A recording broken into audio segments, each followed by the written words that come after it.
अहम ख़बर न्यू कराची के एडमिनिस्ट्रेटर मुर्तज़ा वहाब बिन कासिम में sports complex Benazir Bhutto family park ऐं रोड जो इफ़्तिताह करे छॾियो आहे। इफ़्तिताही तक़रीब में सूबाई वज़ीर साजिद जोखियो, MNA आगा रफ़ीउल्ला, MPA महमूद आलम जामोट ऐं ॿियनि शिरकत कई आहे।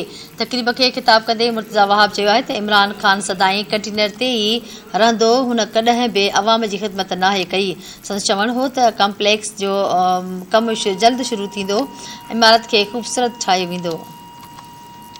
आगाह कयूं पिया कराची जे एडमिनिस्ट्रेटर मुर्तज़ा वहाब बिन कासिम में sports complex Benazir Bhutto family park ऐं रोड जो इफ़्तिताह करे छॾियो आहे। इफ़्तिताही तक़रीब में सूबाई वज़ीर साजिद जोखियो, MNA आगा रफ़ीउल्ला, MPA महमूद आलम जामोट ऐं ॿिया शिरकत कई।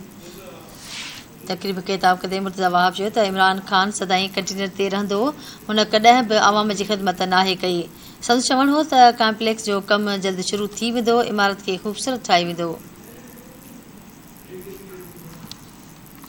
आगाह कयूं पिया कराची जे एडमिनिस्ट्रेटर मुर्तज़ा वहाब बिन कासिम में sports complex Benazir Bhutto family park ऐं रोड जो इफ़्तिताह करे छॾियो आहे। इफ़्तिताही तक़रीब में सूबाई वज़ीर साजिद जोखियो, MNA आगा रफ़ीउल्ला, MPA महमूद आलम जामोट ऐं ॿियनि शिरकत कई आहे।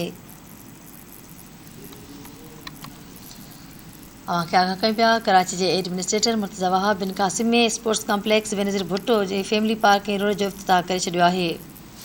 इफ़्तिताही तक़रीब में सूबाई वज़ीर साजिद जोखियो, MNA आगा रफ़ीउल्ला, MPA महमूद आलम जामोट ऐं ॿियनि शिरकत कई आहे।